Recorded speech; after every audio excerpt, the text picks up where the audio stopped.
অবরুদ্ধ নিশীথ পর্ব সংখ্যা ১০-১১ লেখনীতে তেজস্মিতা মুর্তজা গল্প পাঠে আমি অরোরা ইসলাম। সকাল ৯টায় হামজার ঘুম ভাঙল জয়ের গলা ভাঙা গানে। হিড়িক বেঁধে গেছে যেন গানের। সে কোনো সময় বিষণ্ণ থাকে না, সিচুয়েশন যেমনই হোক, অল টাইম চিল। এটা তো স্লোগান। ভেসে আসছে টুংটাং গিটারের সুর আর আধ ভাঙা গলায় তোলা সুর। মনে পড়ে বারবার সময়ের কারবার, রাস্তারা ফেরোয়ার হারিয়েছে আজ। চাওয়াদের শেষ নেই, জানি তবু পারি কই, চড়ে বসি বারবার স্বপ্ন জাহাজ। চাইলে চলে যা যদি না থাকে উপায়, সুতোয় বাঁধা জীবন ছেড়ে পালাবি কোথায়, সুতোয় বাঁধা জীবন ছেড়ে পালাবি কোথায়। আমি কিন্তু এই গানটা মাত্র ইউটিউবে শুনলাম, শুনে তোমাদের জন্য আবার বললাম। যাই হোক, মজা করো না, পচায়ও না, বুঝছো? গানটা শোনো, কেমন লাগলো বইলো। হাতের ব্যান্ডেজ নিয়ে শুরু করে দিয়েছে টুংটাং গিটার বাজানো। নড়তে চড়তে হামজার মুখ চোখ কুঁচকে উঠল গায়ের ব্যথায়। রিমি নেই। রাত থেকে মেয়েটা কথা বলছে না। গলা বাড়িয়ে ডাকলো, জয়, জয়, এদিকে আয়, জয়। জয় আওয়াজ দিল, জি সাহেব। রুমে ঢুকে বলল, চালু হয়ে গেছে তোমার ভাঙা রেডিও, ওটা থামাও তো, ঘ্যার ঘ্যার করছে। ধূপ করে শুয়ে পড়ল বিছানার ওপর হামজার পাশে। হামজা জিজ্ঞেস করলো, আমার ডাক শুনতে ভাঙা রেডিওর মতো ঘ্যার ঘ্যারে লাগে? তো ভালো লাগে না শুনতে, ওই ধরো। কুশন তেল মুখের ওপর ছুড়ল হামজা। কিসের মতো লাগে তাইলে? সঙ্গে সঙ্গে লাফিয়ে উঠে দাঁড়ালো জয়। বললে চাকরি থাকবে না। চাকরি তো এমনিতেও থাকবে না। আমি যদি তোর গানের গুণগান করি, তুই তো মেয়ে লোকের মতো হাত পা আশ্রে কাঁদতে লেগে যাবি। সেই হিসাবে আর হারুন ফাটা মার্কা গলায় গান গাইবি না। বাড়ি থেকে পাশে লাথি মেরে বের করবো তোকে। জয় ভাব নিয়ে 3/4 প্যান্টের পকেটে এক হাত রেখে দাঁড়ালো। তোমার বাপের এই ঘুণ পাকা ধরা ভাঙড়ি বাড়িতে আমি আসি, শুক্রিয়া আদায় করো।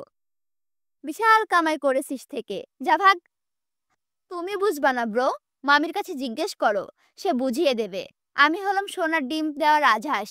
অকপটে খোঁচা মারা কথা বলে দাঁড়িয়ে রইল জয়। হামজা হাই তুলে বলল, যা গিয়ে পড়তে বস, তার আগে ওখান থেকে আমার তোয়ালেটা দে। জয় চোখ ছোট করে তাকাই। কেন, তুমি উঠতে পারতেছো না? পরনে কোনো জাঙ্গিয়া টাঙ্গিয়াও নাই নাকি? এক লাফে বিছানা থেকে নামলো হামজা। দাঁত খিসল। এদিকে আয় শুয়োর, তো জাঙ্গিয়া খুলে তোকে শহর ঘুরিয়ে আনবো আজ আমি। দৌড়ে ঘর ছাড়তে ছাড়তে জয় চেঁচালো, সি ভাই, ছোট ভাইয়ের ইজ্জত মানে জাঙ্গিয়া নিয়ে টানাপাড়ি করতে বাঁধলো না তোমার? আমি ভার্জিন একটা সরল সহজ নিরীহ একটা ছেলে ভাই, সব রেখে সোজা জাঙ্গিয়াতে হামলা? নাউজুবিল্লা, নাউজুবিল্লা। এই মুখ সমাজে দেখানোর যোগ্য রাখলে না আমার। হেসে ফেলল হামজা। হাতের কুশনটা সজোরে ছুঁড়ে মারল। গোসলে যাবার জন্য তোয়ালে ঘাড়ে নিয়ে রিমিকে ডাকলো কয়েকবার। জবাব এলো না। খানিক বাদে তরু এলো। কি হয়েছে বড় ভাই, কিছু দরকার? গম্ভীর চেহারায় মাথা দোলালো হামজা। তোর ভাবিকে দরকার। মুখ লুকিয়ে ফিক করে ঠোঁট চেপে হেসে ফেলল তরু। রিমি এলো, মুখ ভার। এসেই বিছানা গোটাতে শুরু করলো রিমি। হামজা এগিয়ে গিয়ে পেছন থেকে জাপটে ধরল রিমিকে। কাঁধের ওপর থুতনি ঘেঁষে বলল, কি হয়েছে ম্যাডামের? কথা না বলার ব্রত রেখেছেন নাকি? রিমি ছাড়ানোর চেষ্টা করলো হামজাকে। হামজা আরো শক্ত করে পেট চেপে ধরল। তার লোমর্ষ বুকে ঠেকলো রিমির পিঠে। দমল না রিমি, মুচড়ামুচড়ি করছে শুধু। হামজা এবার রিমির হাত দুটো মুঠো করে চেপে ধরে নিজের দিকে ঘোরালো। হামজা বিশাল দেহী শরীরের তুলনায় নেহাত ছোটখাটো অভিমানী মেয়েটা। হামজা কপট চিবিয়ে জিজ্ঞেস করলো, কি হয়েছে, এমন করছো কেন? আমার দিকে তাকাও রিমি। তীক্ষ্ণ চোখে তাকাই রিমি। জবাবদিহি চাওয়ার মতো শক্ত মুখে বলে, মাঝার ভাইকে মেরেছেন আপনি? কেন মেরেছেন? হামজা নরম হলো। ব্যান্ডেজ করা হাতটা শিথল করে রিমির থুতনিতে হাত বুলাতে বুলাতে বলল, তোমাকে বলেছি না আমার কাজ এবং পার্টির ব্যাপারে না ভাবতে? এসব বিষয়ে তোমার মাথায় রাখতে হবে না। এই নিয়ে রাগ করে আসো? স্যাহ, আমার দিকে তাকাও, এদিকে দেখো। থুতনি উঁচিয়ে ধরল হামজা। আপনার পার্টির ব্যাপার? এটা আপনার পার্টির ব্যাপার বলে মনে হয়? মাঝার আমার চাস্তো ভাই। হুট করে হামজা শক্ত হলো যেন। ঘাড় কাত করলো। আর আমি? আর আপনি কি? অমানুষ স্বামী আমার, তাই তো? মাঝার ভাইকে ওইভাবে কেন মেরেছেন জানোয়ারের মতো? আমার ক্ষতগুলো নজরে আসছে না তোমার? আপনার ক্ষত? সেটা মাঝারকে মারতে না গেলে তো হতো না। ওকে ঢাকায় নিয়ে যাওয়া হয়েছে। কতটা মারলে তা করতে হয়? কি মার মেরেছেন ওকে? মেরে ফেলতে চেয়েছিলেন? ও আপনাকে আগেই মেরেছে? নাকি আপনার জানোয়ার মার্কা হাত দিয়ে নিজেকে রক্ষা করতে আপনাকে আঘাত করেছে? হামদা শাসিয়ে উঠল। চোখ লাল হয়ে উঠেছে তার। ওভাবে চিবিয়ে বলল, মাঝার জয়কে মেরেছে। তুমি বেশি কথা বলছো রিমি।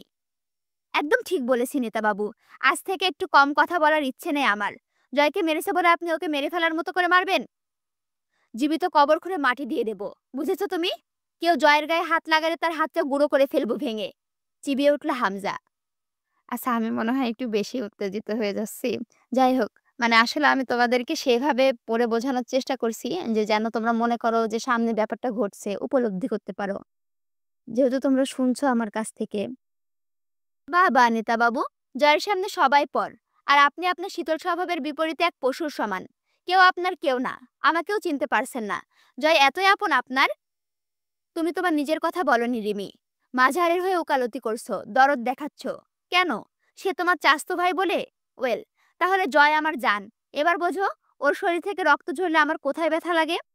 তোমার চাস্তো ভাইকে বলে দিও, দরকার পড়লে আমাকে যেন কুপিয়ে ৪ ভাগ করে ফেলে, আমার ওপর রাগ থাকলে। কিন্তু জয়ের গায়ে আঁচ লাগলে জীবন তো পুড়িয়ে ফেলবো।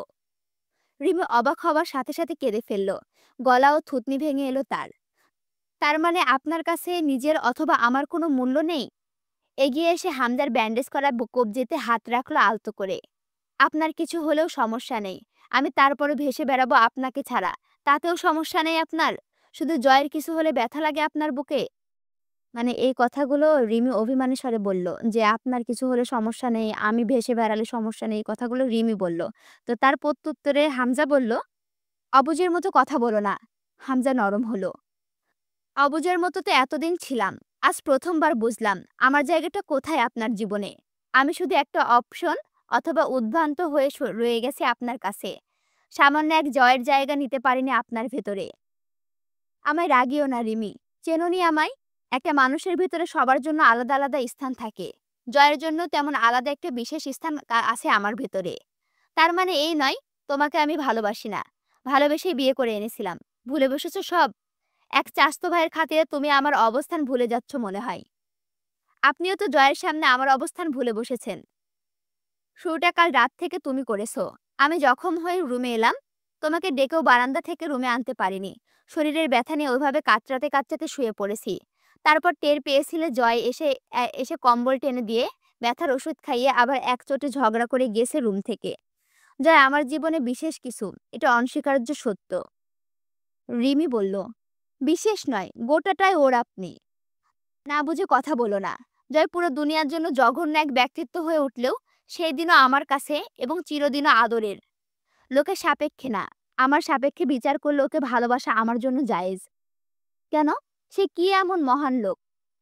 কোনোদিনও শার্টটা খোলা পিঠের দিকে নজর দিও। এখনো দগদগে একটা ঘায়ের দাগ বয়ে নিয়ে বেড়াচ্ছে পিঠে। যখন তুমি এসেছিলে না আমার জীবনে, যখন নেতা হয়ে ওঠেনি আমি, সেকালেও জয় নিজের শরীরের গুলি খেয়ে আমার সামনে এসে পিঠ পেতে দিয়েছিল। তখন আমি ছাত্রনেতা হয়ে উঠিনি। ওর সেই পিঠ পেতে খাওয়া গুলি আজ আমায় বাঁচিয়ে না রাখলে তোমার ভালোবাসা অবধি পৌঁছাতাম না আমি। তার আগে আমার কিচ্ছা ফুরিয়ে যেত। আমার বুকের বুলি পিঠে খাওয়া ওই নষ্ট ছেলেকে হামজা পটোয়ারি খুব ভালোবাসে। ও আমার ফুপাতো ভাই না, আমার জান। পরবর্তীতে তুমি ওর বিপক্ষে কোনো কথা বলতে এসো না। আমি চাই না এই নিয়ে কোনো ভাগাভাগি হোক। আমার জীবনে জয়ের তুলনায় শুধু জয়। ও আমার জয়, আমার বিজয়। রিমি কেন জানি ফুপিয়ে উঠল। হামজা দুটো শ্বাস নিয়ে রিমির একদম কাছে গিয়ে দাঁড়ালো। রাজনীতিবিদদের বউ হতে গেলে বহু পারপার্শ্বিক বুঝ আর ধৈর্য থাকতে হয়। আমি ভাবতাম তোমার তা আছে। আজ তা ভুল লাগছে। মাঝার তোমার চাস্তো ভাই হওয়ার আগে আমার প্রতিপক্ষ। তার সঙ্গে ঝামেলা হলে তুমি তোমার স্বামী অথবা ভাই কার পক্ষে থাকবে সেটা তোমার বিষয়। কিন্তু আমি আমার গতিবিধি থেকে পিছপা হতে পারি না। রাজনীতিতে চলতে গেলে বহু সম্পর্ক জবাই করে সামনে এগোতে হয় এক পা এক পা করে। তাই করে এসেছি। তুমি জানো না সেই সব। তাহলে জয়কে জবাই করেননি কেন আজও? ওর সাথেকার সম্পর্ক জবাই করবেন কবে? কপাল জড়িয়ে ফেলল হামজা। খানিক পরে ধাতস্থ হয়ে জবাব দিল, ও কখনো আমার পথে বাধা হয়ে আসেনি। আর যদি আসে? কিছুক্ষণ রিমি জেদি মুখের দিকে চেয়ে থেকে হেসে ফেলল হামজা। তুমি দেখছি জয়কে নিজের সতীনের মতো হিংসে করো। একরোখা কণ্ঠে বলল রিমি। তার চেয়েও খারাপভাবে। আমার ওকে সহ্য হচ্ছে না, একটুও না। কেন? ওর কাছে গিয়ে আপনি ভাগ হয়ে গিয়েছেন আমার থেকে। আজ আমার সাথে চোখ রাঙিয়ে আমাকে শাসিয়ে কথা বলতে দ্বিধা করেননি। আর কিছু বললে গায়েও হাত তুলতেন। এবার হামজা একটু সপ্রতিভ হলো। কাছাকাছি গিয়ে দাঁড়িয়ে নরম সুরে নিজেকে উপস্থাপন করার সুরে বলল, এতটা নিচু আর কাপুরুষ আমি কখনোই হতে পারবো না যে কোনো নারী, বিশেষ করে তোমার গায়ে হাত উঠবে। আর সবটা ভুল ধারণা তোমার। অভিমানে জড়ানো কণ্ঠে বলল রিমি। তাই হোক, তবে এই ভুল নিয়েই বাঁচতে চাই। এতে ক্ষতিগ্রস্ত হবে তুমি। হামজাজ বের হলো না। জয়কে কঠোর নিষেধাজ্ঞা দিল। সকাল 10টা অবধি ঘরে বসে থেকে দম আটকে গেল জয়ের। তরু এসে দুবার দেখে গেছে, ওষুধ দিয়ে গেছে সকালে। ছাদে গিয়ে বসলো। ছাদে দুটো বিভাজন। ছোট এক টুকরা তরু নিয়ে ফুল গাছ লাগিয়েছে। বাকি ছাদটা জয়ের চিলে কোঠা, ছোট আম গাছ, কবিতরের খাঁচা। তরু এসেছিল কয়েকবার দেখতে। শরীর ভাঙা, রোদে বসে আছে। তরু বলল, গোসল করবেন না? পানি ভরেছি। পরে করব, থাক। পা মেলে বসে বইয়ে চোখ বুলালো। গিটারটা তুলে নিয়ে গান গাইলো। তো কখনো ঠান্ডা হয়ে পড়ে থাকা চায়ের কাপে চুমুক দিচ্ছে। তরু এসে জিজ্ঞেস করলো, শরীর খারাপ লাগছে? না, 19 শতকের মেয়ে লোকের মতো ঘরবন্দি জীবন কাটাচ্ছি। তো শরীর আর মন আবার লুঙ্গি ডান্স দিবে নাকি এই অবস্থায়? যা তো তুই। কানের কাছে ঘ্যান ঘ্যান করিস না মা। মেজাজ চটে যাচ্ছে, যে কোনো কিছু হয়ে যেতে পারে, যা।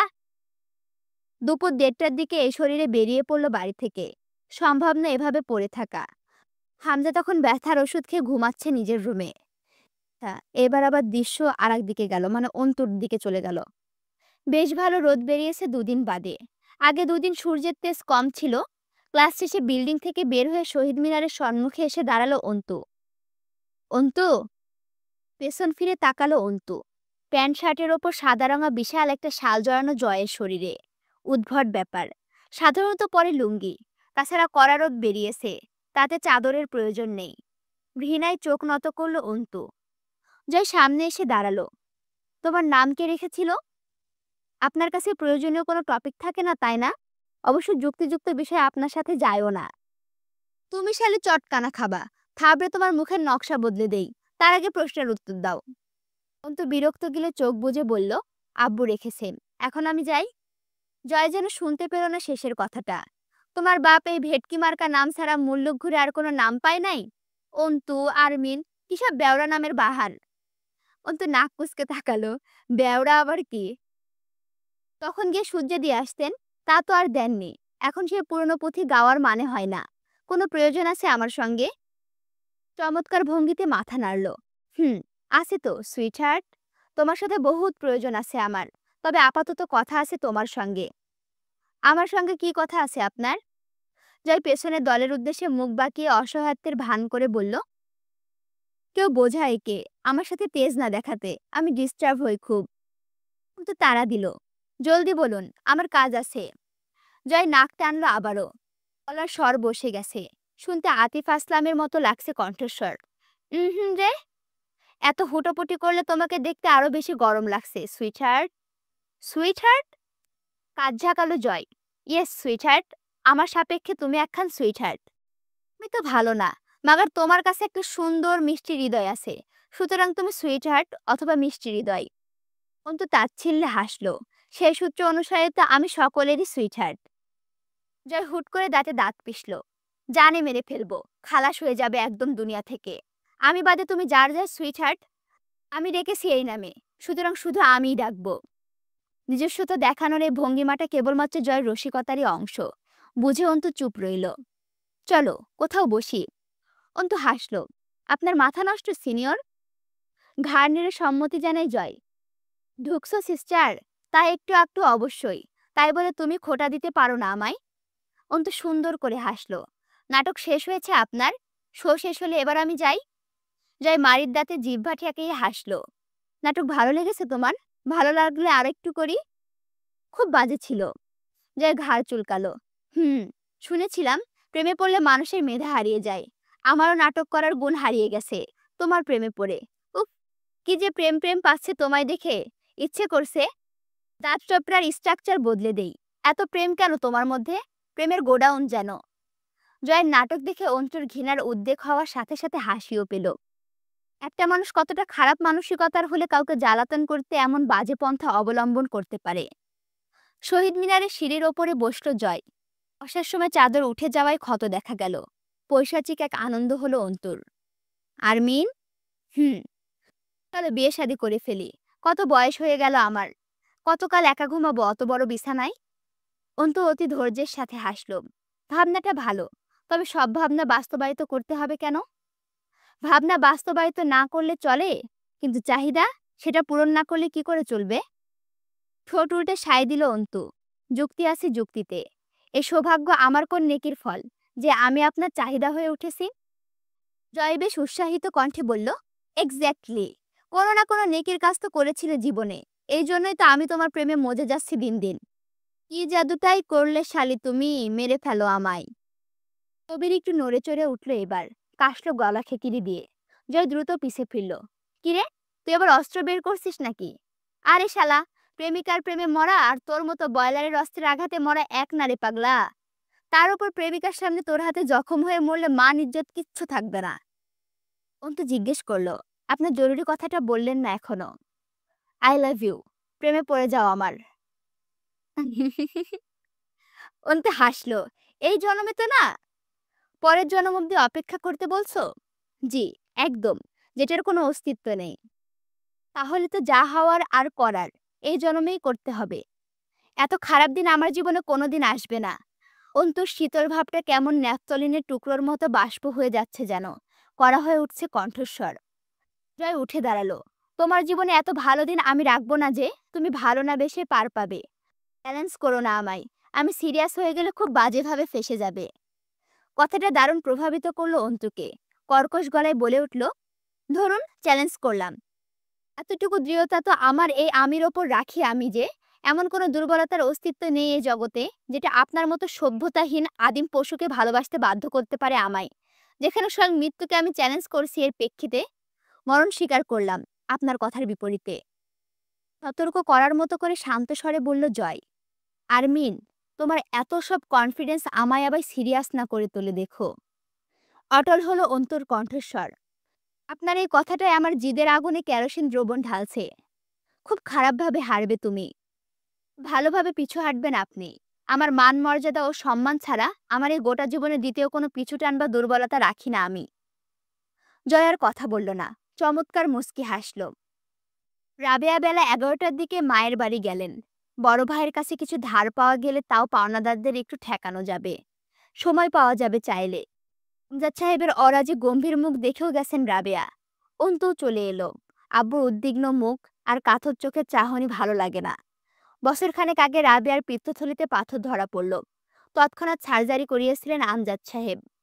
আব্বু আম্মু দুজনেরই ব্লাড প্রেশার, ওষুধ পানির খরচা, অন্তুর পড়ালেখা, যাবতীয় গোটা সংসারের সব বইছেন আমজাদ সাহেব। সব করতে ঋণ করতে হয়েছে আমজাদ সাহেবকে। অন্তিক একটা দোকান করেছে বড় বাজারের মধ্যে। অন্যরা তার চেয়ে ছোট ব্যবসা করে মাসে লাখ লাখ টাকা আয় করছে। অন্তিকের দোকান দিন দিন খালি হচ্ছে, পুঁজিসহ নেই হয়ে যাচ্ছে। বাড়িতে টাকা পয়সা দেয় না অন্তিক, আমজাদ সাহেবও চান না। এখনো তিনিই যেন বাড়ির একমাত্র কর্তা, অথচ চাকরি থেকে রিটায়ার করেছেন বহুদিন আগে। তার কর্ম বিশেষ উচ্চ পদস্থ ছিল না, স্কুল মাস্টার। পুরো পরিবার সহ অন্তিকের বইয়ের ভারটাও নিশ্চুপে বহন করছেন তিনি।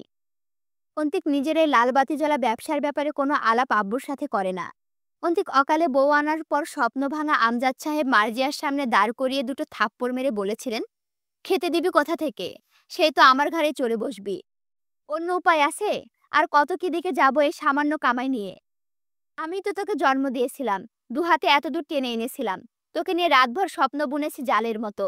দেখ, বিশ্বাস করার উপায় রাখিসনি আজ সেই সব। ইচ্ছে বহুত ছিল, সেই সব এক লাহময় গুঁড়ো করতে বাঁধেনি তোর বিবেকে। বিবেক থাকলে হয়তো বাঁধত।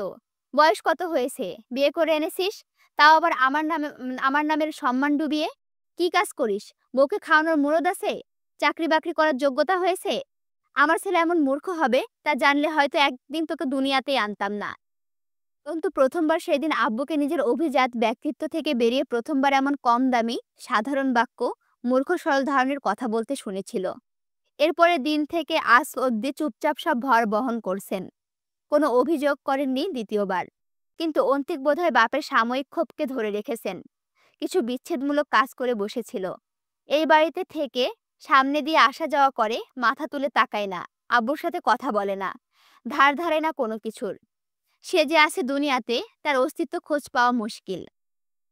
সেসবের পরদিনই বড় বাজারে দোকান নিল সে। সপ্তাহখানেকের মাঝে সেই দোকানে কমপক্ষে লাখ পাঁচেক টাকার মাল তুলল। টাকা কোথায় পেয়েছে তার হদিশ কেউ জানে না। আর না জানার প্রয়োজন মনে করেছিল অন্তিক কোনোদিন। আমজাদ সাহেব খোঁজ চালিয়েও বের করতে না পেরে হাল ছেড়েছেন। মাসখানেকের মধ্যেই দোকানের ক্ষয় শুরু হলো। উন্নতির জায়গায় ক্রমান্বয়ে অবনতি। বেচা কিনা হয় কিনা কে জানে, কিন্তু টাকা পয়সা ঘরে আসে না। কোথাও যায় কেউ জানে না। প্রথমে সকলে ভেবেছিল অন্তিক খারাপ পথে গেছে, নেশা করে হয়তো। সেসবও খোঁজ নিয়ে দেখার পর পাওয়া যায়নি। অন্তিক কেমন যেন হয়ে গেছে, মুখ চোখ শুকনো, শরীর শুকিয়ে সুদর্শন ছেলেটা একদম ৬০ বছরের বুড়োর মতো হয়ে গেছে। আছে বাপের ঘাড়ে, আছে বাপের পাখার নিচে, অথচ তার আত্মসম্মান নাকি তীব্র অভিমান অথবা অন্য কিছু কে জানে। দুপুরে রান্নাতে হাত লাগিয়েছে মার্জিয়া। অন্তু গিয়ে থালা বাসন মাজতে গেলে মার্জিয়া বলল, অন্তু, একা ছিলাম, কাজ করতেছিলাম, ভালোই তো ছিলাম, কি দরকার তোমার এখানে আসার? সকাল থেকে রান্না করতে পারতেছি, বাসন মাজতেও হাত ক্ষয় হয়ে যাবে না আমার। রাখো তো, যাও এখান থেকে। অন্তু কথা বলতে চাইল না, তবুও বিনয়ের সাথে বলল, আপনি চাইলে একটু বিশ্রাম নিতে পারেন ভাবি, আমি রান্না করছি। সবচেয়ে বেশি গা জ্বলে কখন জানো? জানি না। আপনার কখন সবচেয়ে বেশি গা জ্বলে আমার জানার কথা তো নয়। মার্জিয়া দাঁত খিঁচে আবার সামলালো নিজেকে। তোমার সামনে আসলে, তুমি যতক্ষণ সামনে থাকো আমার গা তীর তীর করে পড়ে, বিশেষ করে তোমার শান্ত নরম কথাই। অন্তু আস্তে করে বলল, আচ্ছা বুঝতে পেরেছি। থালা বাসন মাজা হলে রান্নাঘরে ছড়িয়ে থাকা কৌটো বিভিন্ন জিনিসপত্র গুছিয়ে রাখতে লাগলো।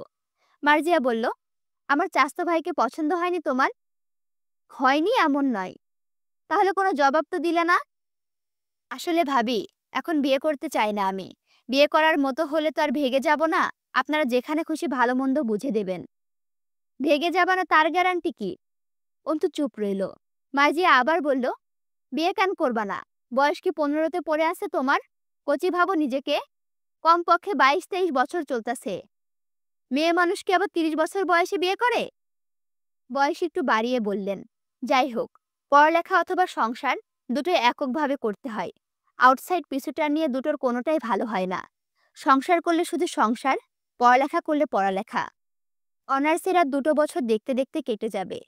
এরপর এলএলবি করে বার কাউন্সিলর পরীক্ষায় উত্তীর্ণ হতে পারলে একটা নিম্ন আদালতে চাকরি পেতে হলেও চাপ কম নয় ভাবি। এখন বিয়ে নয় আপাতত। চোখ গরম করে তাকিয়েছিল মার্জিয়া। সে নরম সুরে বলল, আপনি কেন এত আগ্রহী আমাকে বিয়ে দিতে? অনেক কারণ আছে। একটু বলুন, আমি শুনতে আগ্রহী। মশলা কষানো ঝাঁজ নাকে লাগতে অন্তু কেশে উঠে মুখে ওড়না চেপে ধরল। তরকারিতে পানি দিয়ে মার্জিয়া ফিরল ওর দিকে। তুমি খুব জাননে আলার নাটক করলেও বহুত কিছুই জানো না। তার উপর জোয়ান মেয়ে বাড়িতে বসে থাকলে তোমার বাপ মার চিন্তা না থাকলেও আমার হয়। তার উপর তোমার যে স্বভাব চরিত্র আর তেজ, ছেলে পাওয়া গেলে হয়। আমার বোনের সংসার নড়বড়ে হয়ে গেছে তোমার জন্য। তোমাকে পড়ালেখা করতে গিয়ে আমার শ্বশুরের হাতের অবস্থা খারাপ। অন্তু যাও তো, আমার কথা বলতে মন চাচ্ছে না তোমার সাথে। খুব অগোছালো লাগলো কথাগুলো। অন্তুর মনে হলো ভাবি যা বোঝাতে চাচ্ছে তা আসলে পারছে না। চুপচাপ দাঁড়িয়ে রইল। খানিকক্ষণ পরে আপন মনেই বলল মার্জিয়া, ১ টাকা যৌতুক ফৌতুক কিচ্ছু চাইনি। তোমাকে পছন্দ হয়েছে, আরো ৫-৭ ভরি গহনা দিয়ে নিয়ে যাবে, তাতে সংকট অন্তত কমতো কিছু একটা। অন্তু হাসল, বিক্রি করবেন নাকি আমায়? আর গহনা দিলে তো আমার গায়ে অথবা আলমারিতে থাকবে, সংকট কমবে কি করে? কি এমন সংকট লেগেছে বাড়িতে যে আমায় বিক্রি করে গহনা দিয়ে বাড়ি সংকট কমাতে হবে? দরজায় কেউ এলো। পাওনাদার? দীর্ঘশ্বাস ফেলল অন্তু। আমজাদ সাহেব ডাকলেন অন্তুকে, এদিকে আয় তো অন্তু। অন্তু মুখ বৃত গিয়ে দাঁড়িয়ে অবাক হলো। মুস্তাকিন মহান বসে আছে। কেন এসেছে এই লোক? সেই দিন সে গিয়েছিল সেই ব্যাপারে কিছু বলতে এসেছে? আমজাদ সাহেব মৃদু হাসলেন, এটা আমার মেয়ে। অন্তুকে বললেন, ও আমার ছাত্র, হাই স্কুলে পড়তো। আমি তখন ওদের ক্লাস টিচার ছিলাম। সৈয়দ মুস্তাকিন মহান, পিবিআই অফিসার। নামটা কি ঠিক বললাম? মুস্তাকিন ইতস্তত হেসে মাথা নাড়ল। শুদ্ধতম হাসি। পরিপাটি এক সৌম্য চেহারার পুরুষ মানুষ। পরনে পাঞ্জাবি থাকায় আরো বেশি ভালো দেখাচ্ছে তাকে। শাল চাদরে জড়ানো, সেই দিন কার্যালয়ে এমন বিশেষ লাগেনি। হালকা রঙা পাঞ্জাবিতে ফর্সা মতো শরীর, পেটানো হাতের ত্বকে কালো বেল্টের হাতঘড়ি নজরে পড়ল। সুপুরুষের আখ্যা পাবার মতো সবকিছু আছে মুস্তাকিনের মাঝে। ভ্রুটা চটা পড়া, জোড়া ভ্রুতে পুরুষ মানুষের এমনিতে একটু বেশি নেশা ধরানো হয়। হাসিটা চমৎকার সুন্দর। বসে আছে বিনয়ীভাবে নিজের প্রাক্তন শিক্ষকের সম্মুখে। মুস্কি হাসি ঠোঁটিল ঝুলছে। এভাবে কোনোদিন আগে পরখ করেনি কাউকে অন্তু। মুস্তাকিন বলল, আমি জানতাম না স্যার এটা আপনার মেয়ে।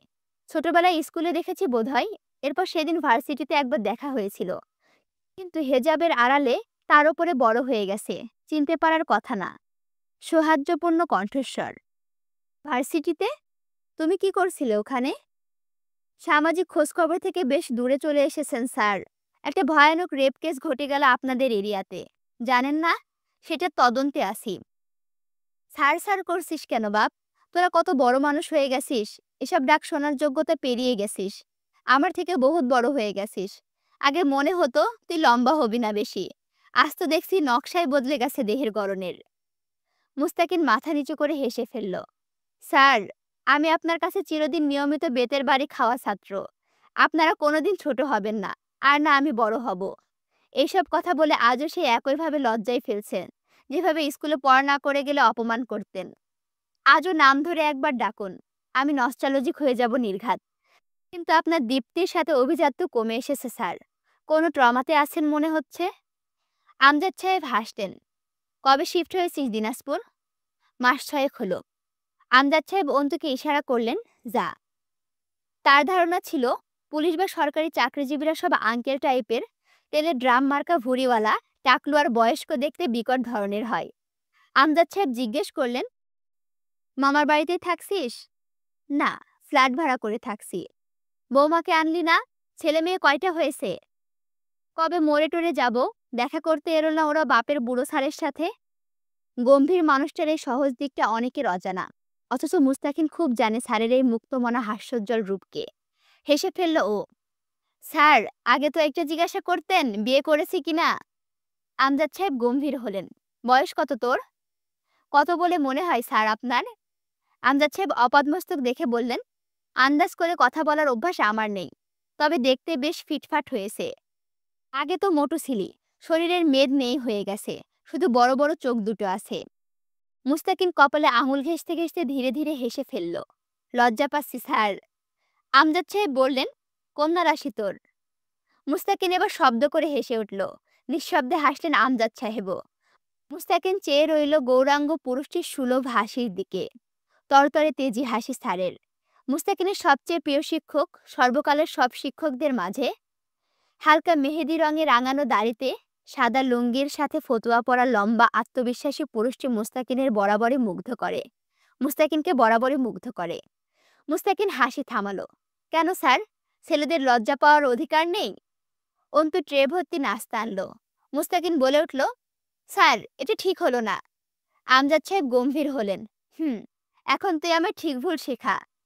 স্যার, তা বলিনি আমি। আপাতত আর কিছু বলতে হবে না এই ব্যাপারে, তুলে নে এক এক করে। আম্মা পানি দিলি না? অন্তু পানি আনতে গেল। আমজাদ সাহেব বললেন, একসাথে দুপুরে খাবার খাওয়ার সময়টুকু হবে? ভারী শোনালো কথাটা। মুস্তাকিন ভুরু চুলকে হাসল। এভাবে বলে সময়ের সাহস নেই না হওয়ার। কেকের একটা পিস উঠিয়ে নিয়ে হাতে রেখে বলল, অন্তিকের কি খবর? আমি ভেবেছিলাম না তুই প্রশাসনে ঢুকবি। মুস্তাকিন বুঝল স্যার কথা এড়াতে চাইছেন। সেও আর গেল না ওদিকে। আমি নিজেও ভেবেছিলাম না, অথচ ছোট চাচার বদৌলতে হয়ে গেল। আর অমত করিনি। বিয়ে শাদী করবি না? স্যার একবার তুমি করে বলছে, একবার তুই। বেশ উপভোগ্য লাগলো বিষয়টা। কেকের টুকরো চিবিয়ে জবাব দিল, ভাবিনি এখনো। ভাবার সময় আসছে না যাচ্ছে? সময় কোথায় সংসারকে সময় দেওয়ার মতো? সারাদিন দৌড়ের ওপরে আসি। আম্মা তো জিনের মতো ঘাড়ের ওপরে ভর করেছে, 3 বেলা ফোন করে কান চিবাচ্ছে। দুপুরের খাবার বেড়ে দিতে মার্জিয়া এলো না। অগাত্তা অন্তুকে তদারকি করতে হলো। আব্বুই তুলে তুলে খাওয়াচ্ছিল, সে হাতে হাতে সাহায্য করলো। মাঝে মধ্যে আব্বুর পুরানো ছাত্ররা আসে আব্বুর কাছে। এরকম সচরাচর দেখা যায় না। ছাত্ররা সচরাচর শিক্ষকদের ভুলে বসে, অথচ আমজাদ সাহেবের শিক্ষকের চেয়েও বেশি বড় কিছু তাদের ছাত্রদের কাছে। অন্তু গরুর মাংস তুলে দিল তার প্লেটে। সঙ্গে সঙ্গে মুস্তাকিন মুখ তুলল। গরুর মাংসের সমস্যা আছে আমার, খাই না। আমজাদ সাহেব বললেন, শুনে দিবি তো? আচ্ছা, আরেকটা পরিষ্কার প্লেট নতুন করে ভাত তুলে দে। মুস্তাকিন বাধা দিল, ব্যাপার না, তার প্রয়োজন হবে না, আপনি শুধু মাংস তুলে নিন। অন্তু একটু অপ্রস্তুত হলো, মাংস কি করে তুলবে? চামচ দিয়ে তুলতে গেলে মুস্তাকিন হাসল, হাত দিয়ে তুলুন না, পাত থেকে চামচ দিয়ে মাংস তোলা যায়? প্লেট থেকে হাত দিয়ে মাংস তুলে নেওয়ার সময় অন্তর শরীরে অস্বস্তি জেঁকে বসল। খাওয়া শেষ করে হাত মোছার জন্য গামছা চাইল মুস্তাকিন। অন্তুর মনে হলো আগে যে দুদিন মুস্তাকিনকে দেখেছে খুব পেশাগত শক্ত লেগেছিল, আজ একদম তা লাগছে না, সহজ মিশুক ও ব্যক্তিসুলভ লাগছে।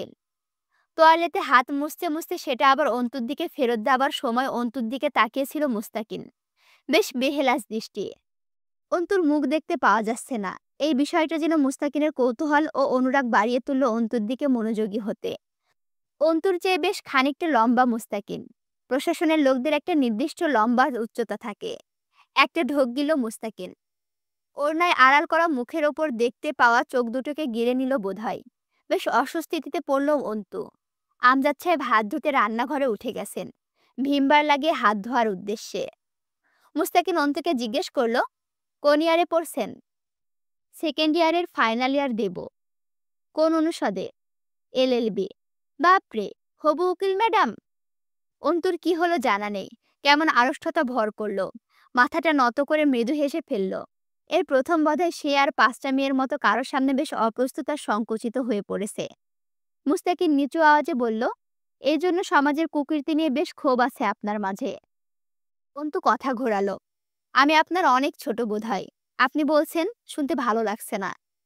ঘাড় চুলকালো মুস্তাকিন, খুব বড়ও না, মানে অতটা অন্তত বড় না যে চোখে লাগবে। আমি যখন 8-এ পড়তাম আপনি 3 অথবা 4-এ ছিলেন বোধহয়, মনে নেই। আমি মেয়েদের তুমি করে বলতে পারি না, নিজের কাছে লেম লাগে ব্যাপারটা। এরা মায়ের জাত, এদের সামনে খুব কুকড়ে যায় আমার তেজ আর শক্তি। বলা চলে মেয়ে জাতিকে ভয় পাই আমি। মানে ধরুন, কি থেকে কি হয়ে যাবে, কোথাও অসম্মান বা তাদের মনোকষ্টের কারণ হবে আমার কোনো কথা বা আচরণ। অভ্যাসগত কারণে হলেও আপনি থেকে তুমি আসা টানটা খাটুনিতে কাজ হবে। মুস্তাকিনের বলার ধরনটা অবলীল ও সরল ছিল। অন্তর ভালোই লাগলো শুনতে, হাসি পেল অল্প। আব্বুর ছাত্রের মুখে আব্বুর আদর্শর কথা শোনাটা চমৎকার এক অনুভূতি বলে মনে হলো অন্তুর। এই আদর্শই তো সে ছোটবেলা থেকে দেখেছে আব্বুর মাঝে। পাঞ্জাবির হাতা গোটাতে গোটাতে আমজাদ সাহেবের পেছনে গেল মুস্তাকিন। আমজাদ সাহেব আবার বসলেন নিজের জমি জামার সমস্যার কথা তুলে। সব খুলে বলছেন, আবারও একবার মনে করলেন। চলে যাবার সময় দরজা অবধি গেলেন আমজাদ সাহেব। আবার আসবি কিন্তু, অবসর সময়টা কাটতে চায় না আজকাল। মুস্তাকিন বাড়ির ভেতরে চোখ ঘুরালো, কিছু খুঁজে চলল তার চোখ দুটো। অকারণে বোধহয় এই অযাচিত অপ্রাসঙ্গিক চোখের চাহিদা। ব্যতিক্রমে মস্তিষ্ক মনোযোগী হয়। সেই দিন অন্তু কার্যালয় থেকে আসার পর বেশ কয়েকবার খেয়ালে এসেছিল অবশ্যই এই আলাদা ধাঁচের অপরিচিতার কথা। দেখা পেল, টেবিলের ওপর ছিটিয়ে থাকা থালা বাসন গোছাচ্ছে। স্যারকে বিদায় বলে সামান্য গলা উঁচিয়ে অন্তুকে বলল, আসি উকিল ম্যাডাম, মন দিয়ে পড়েন। আউটসাইডের চিন্তা না করলে বোধহয় আপনার জন্য ভালো। সমাজ দেখার জন্য আমরা আছি, আপনার পুরো ফোকাস এখন বইয়ের পাতায় হতে হবে। আমজাদ সাহেব মৃদু হাসতেন। দোয়া করিস বাপ, একই জেলায় আসিস, তোদের জুনিয়র, দেখে শুনে রাখিস রাস্তাঘাটে। যেসব কিছু ঘটছে ভার্সিটিতে, চিন্তা হয় ওকে নিয়ে। খুব বেপরোয়া হয়েছে। বেপরোয়ানা সাধারণত আজাব বয়ে আনে। মুস্তাকিন একবার তাকালো অন্তুর দিকে। আপনার মতোই হয়েছে স্যার, আসি। ফ্ল্যাটে যাবেন সময় করে, 1 কাপ চা খেয়ে আসবেন ছাত্রের হাতে। অন্তু এবার তাকিয়ে দেখলো বাহিরের দিকটা। শালটা কাঁধের ওপর তুলে রোদ চশমাটা পরে নিল মুস্তাকিন। অন্তুর চোখের সামনে জয় এসে দাঁড়ালো। ঘৃণায় মুখের বিরক্তির রেখা ভাঁজ আকারে পড়ল। এই শাল, চাদর, রোদ চশমা, পাঞ্জাবির সব বেশে জয়কে দেখছে অন্তু, অথচ এমন সুপুরুষ লাগেনি। পুরুষত্ব একটু হলেও আছে মুস্তাকিনের মাঝে, অন্তত নারীকে সম্মান করার মনুষ্যত্বটুকু আছে। হুট করে দুজনের সঙ্গে তুলনা করে ফেললো কেন অন্তু জানে না। কিন্তু আজকাল জয়ের নোংরামিগুলো মাথায় এঁটে থাকা অবস্থায় ব্যতিক্রম এক পুরুষের চরিত্রের উপস্থাপন একটু ভাবতে বাধ্য করল ওকে। অন্তুর একা খেতে বসে খাবারে অনীহা এসে যাচ্ছিল। ভাবির ঘরে গিয়ে দেখলো ভাবি অপুর হয়ে শুয়ে আছে। ডাকলো, ভাবি আসুন খেয়ে নিই, দুপুর পেরিয়ে যাচ্ছে। আমি খাবো না, মাথা ঘুরছে খুব, দেখো না আমায়। শরীর খারাপ নাকি আপনার? জ্বর টর আসবে হয়তো, চা বানিয়ে দেব, খাবেন? মার্জিয়া জবাব দিল না। অন্তু আর খেলো না। চা খাওয়া যাক। আপন মনে একটা পরিচিত কল্পিত দৃশ্য ভেসে উঠল চোখের সামনে। তার পরনে সাদা শাড়ি, তার ওপর অ্যাডভোকেটের একটা বিশেষ কালো পোশাকটা। সে কয়েকটা ফাইল হাতে নিয়ে রিকশা থেকে নেমে সুপ্রিম কোর্টের ফটক পেরিয়ে এগিয়ে যাচ্ছে ভেতরে। ভাবনা ভঙ্গ হলো। পানি ফুটে গেছে। চা পাতি ঢেলে দিয়ে আরেক ভাবনায় মন গেল। চোখের সামনে চিরচারিত কল্পিত একটা দৃশ্য এসে দাঁড় হওয়া। আর বাস্তবে তার সুপ্রিম কোর্টের উকিল হিসাবে হেঁটে এগিয়ে চলার মাঝে দূরত্ব কতটুকু, আর উকিলের সে দূরত্বের রাস্তাটা সহজ কতটা, ঝঞ্ঝাটার বড় হওয়ার বেগ কেমন, কম না বেশি, রাস্তায় বিছিয়ে আছে রক্তগোলাপের কাঁটা নাকি রক্তরঙা কৃষ্ণচূড়া। তবে রাস্তার রংটা লালচে, এটা কল্পনায় এলো অন্তুর। এই যে ভিডিও শেষ। এখনো যদি আমার চ্যানেলটি সাবস্ক্রাইব করে না থাকো তাহলে এক্ষুনি সাবস্ক্রাইব করো। সাবস্ক্রাইব না করলে পরবর্তী মিস হয়ে যাবে না। আর কে কোথা থেকে ভিডিও দেখছো অবশ্যই কমেন্ট করে জানাবে। আল্লাহ হাফেজ।